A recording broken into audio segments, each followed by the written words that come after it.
Hello everyone, welcome to Principle 100 of 100 Ways to Motivate Yourself. I am Walt, here we are with our final principle.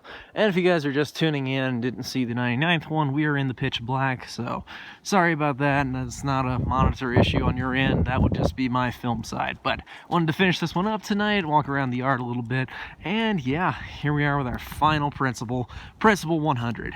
First off, I want to say thanks for watching this series. I imagine you guys have been watching for almost the entire series, not just tuning in now, but if you are, welcome. Yeah, this has been a really important series to me. Personally, I think it's because, I don't know, I've learned a lot. I always love these principles. Some of them I use almost every single day. Some of the techniques out of this book are just absolutely phenomenal. And when you start implementing them, they can make a massive difference in your life. Though you've also noticed, probably, there are a few principles I disagree with. Now, Steve Chandler takes a lot of things in a perspective I very much agree with if we look it over, because he's got so many really useful principles, so many great ideas, and they're very scientific. They're very straightforward from only what we know from a psychological scientific perspective, which is very refreshing and useful in the self-help field, because sometimes we get people talking all about chakras and energies and things that work at a metaphorical level but scientifically are not proven, and will really get the more skeptical crowd away from that kind of stuff.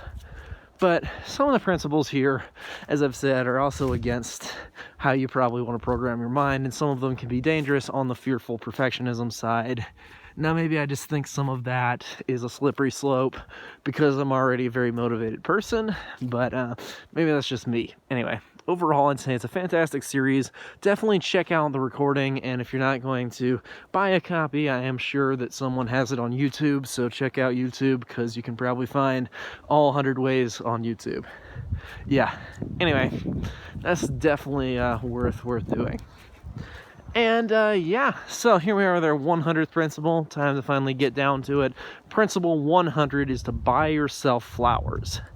And the idea is that you buy yourself flowers, put them in a nice vase, look at them to see the beauty that is in your life, in the world, and look at them and see that there's so much potential there.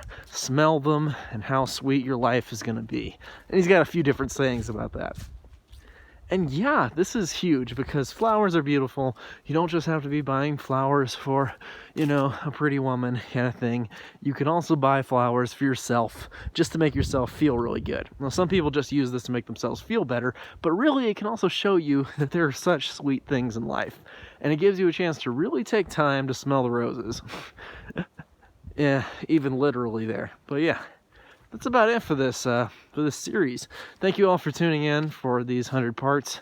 I have had a fantastic time talking about these kind of things with you. And yeah, write in the comments. Let's get a discussion going about this kind of stuff, because I love self-help. I think this is some of the greatest material, and I'm going to keep doing this for a long, long time. So yeah, thanks for watching.